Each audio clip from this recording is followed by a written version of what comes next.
group working on our notebook. Their research mainly focuses on DRAM safety, reliability, and performance. Particularly looking at programmer, looking at how to understand the handling problems and solve various programming issues. He's planning to be on the job market in late 2023, so if you want to grab him early, it's your shot.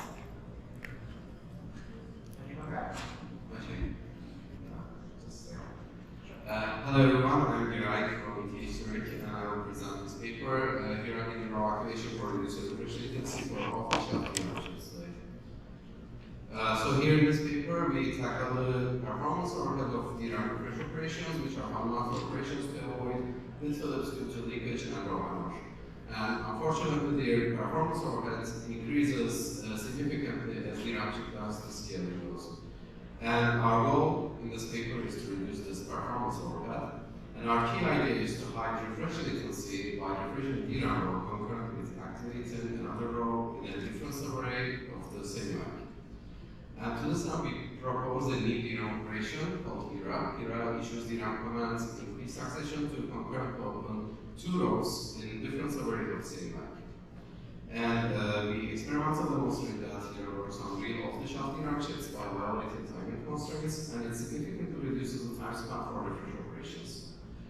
To leverage HiRA effectively, we propose a new mechanism called HiRA memory controller, and we show that HiRA memory controller significantly improves system performance by hiding the latency of both regular periodic refresh operations and raw preventive refresh operations. So this is the outline of my talk, and I quickly go over the background and problem definition now. So this is a DRAM module that is used as the main memory in many systems today. And multiple DRAM chips in this module form a DRAM rack. And within each DRAM chip, we have multiple banks, each of which containing multiple subarrays. And DRAM cells are organized as a two-dimensional array inside every single subarray. So we access these DRAMs in a DRAM row granularity. We select these DRAM rows using more lines. And there are bit lines that connect DRAM cells to the row buffer. So to access data in DRAM chip, we need to access data in DRAM row granularity. So we need to activate or fetch the rows content into the row buffer. And then once the rows content is in the row buffer, we perform column access. We service column accesses from the row buffer. And then in order to perform another row activation, we need to prepare the array by performing a pre-charge operation. So DRAM cells are inherently leaky, so they lose charge over time, and we need to refresh them to avoid bit-Phillips. So DRAM refresh is the key maintenance operation to avoid bit-Phillips due to charge leakage. And what we do during the DRAM refresh is we activate the row, and then we wait until the charge restoration is complete, and then we pre-charge back. Unfortunately, during this DRAM refresh operation, all the accesses to a whole DRAM rack or a whole DRAM rack are blocked, and this incurs the performance overhead. So there are two types of DRAM refresh operations today widely used. The first one is periodic refresh, that is periodically performed to restore the charge lost over time. And the second one is more relevant to a DRAM read restore mechanism called row hammer. So in row hammer, repeated access in a DRAM row can cause bit-Phillips in other physically nearby DRAM rows. And a common approach of mitigating this bit-Phillips is to refresh the potential affected rows, and this is called preventive refresh. So with increasing DRAM chip density, we have more number of rows to refresh, and our cells become smaller and can store less charge. And we need to go more aggressive in the periodic DRAM refresh operations. In this plot, you see on the x-axis, as we increase DRAM chip capacity, the performance overhead of periodic refresh operations increase significantly, and we observe 76% slowdown for 100 to 88 gigabits. Similarly, with increasing DRAM chip density, row hammer also gets worse. And when we look at the minimum activation count needed to induce the first row hammer bit-Phillip, or known as row hammer threshold, we observe that in less than a decade, this value reduced by more than an order of magnitude. And this also requires performing preventive refresh operations more aggressively and incurs more system-wide performance slowdown. So with this, I will introduce our goal, which is to reduce this performance overhead induced by the both periodic and preventive refresh operations. And our key idea to achieve this goal is to high refresh latency by refreshing a DRAM row compared with activating another row in a different subarray of the same bank. So to this now we propose a new operation called hidden row activation. This is the key insight of hidden row activation is based on. So the key insight is that now we activate two rows in quick succession, and if these two rows are in different subarrays of the same bank, we end up refreshing one row concurrent with activating the other row. So I will show another example on a timeline quickly.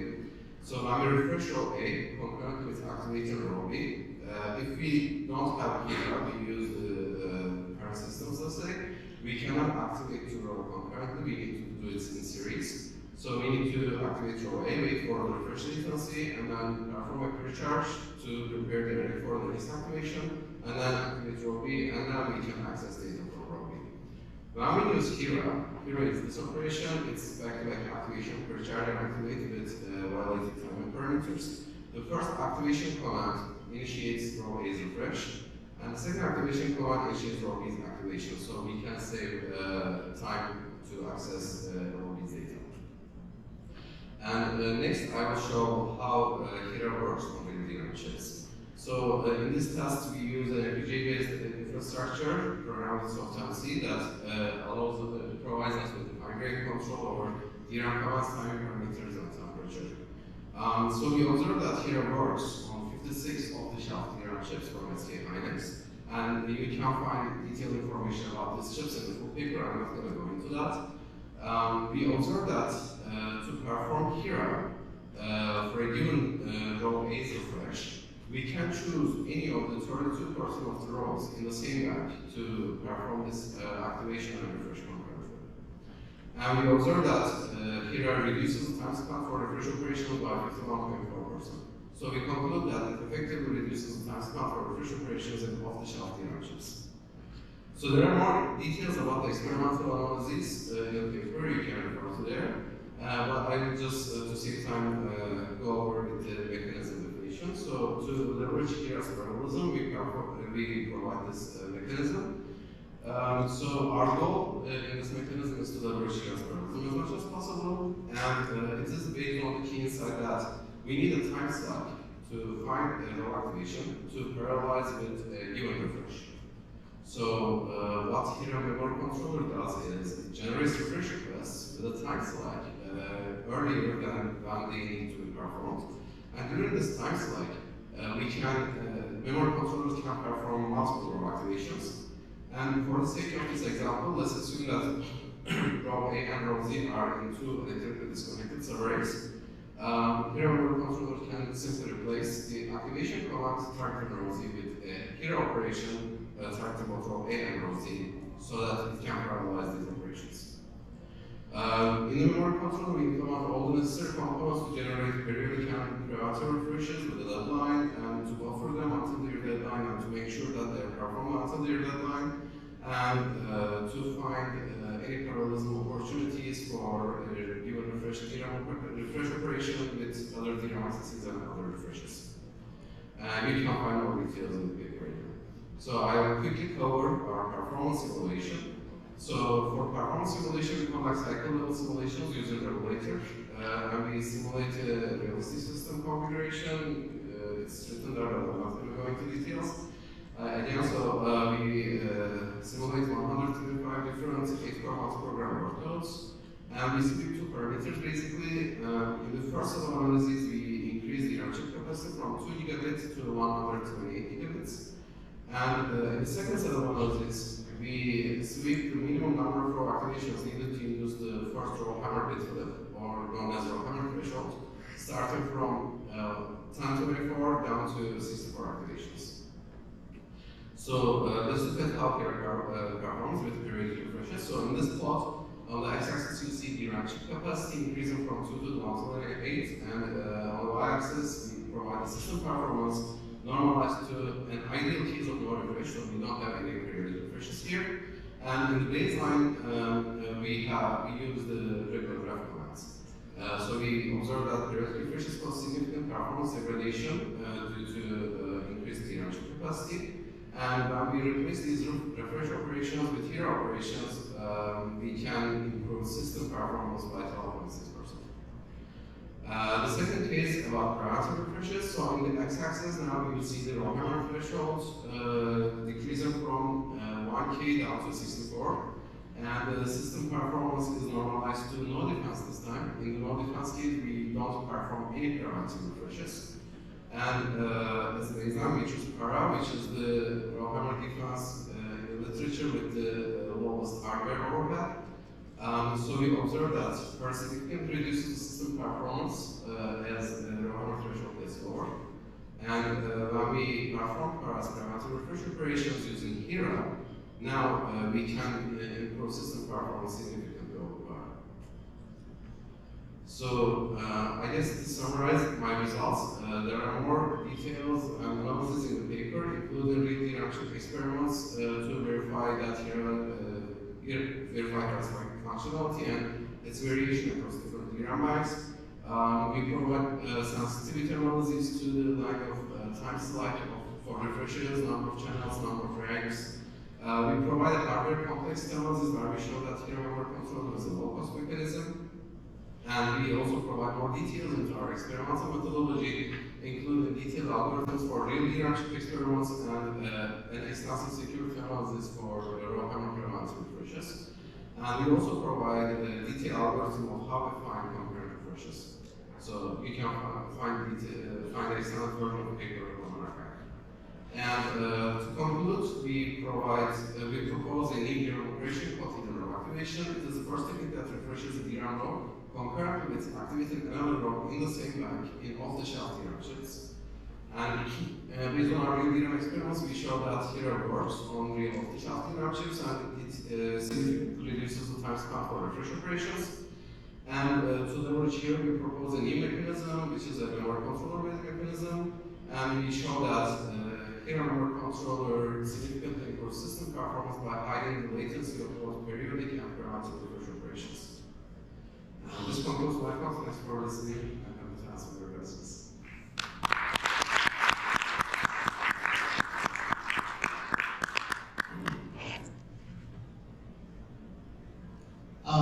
Hi, Anish from Tech. Great talk, great. I have a question regarding what rows can be refreshed, activated at the same time as refreshed.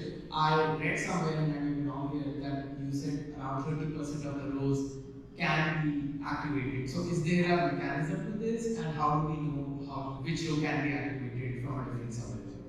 So this 32% number is an empirical observation at the moment.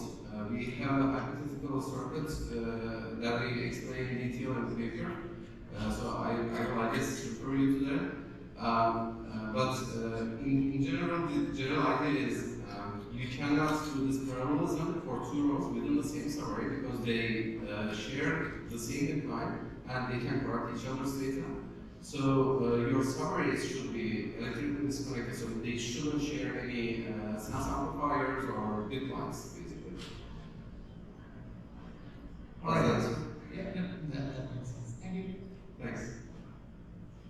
Hi, David Barchuk from Saul University. Could you talk a little bit about the power implications of this? Because now you're doing many more row activations in a shorter period of time. So I imagine you're spiking the power of the DRAM module at a time. Is this a problem or not a problem? If you have any insights into that. So yeah, so definitely yes. Basically we perform activations so close to each other, and then it can increase like instant power consumption, right? To be fair, in our analysis, we basically respect the T4 constraint, where based on JEDEC's DRAM specifications, basically there is a time window that you can perform at most 4 activations, but it doesn't specify actually like these activations cannot be closer than some certain amount. So we respect that. And we count every single activation, either it's for refresh or access, and we do our performance evaluation based on that. So Yeah, we don't actually violate the power constraints at the moment. Right? Great, thank you. I can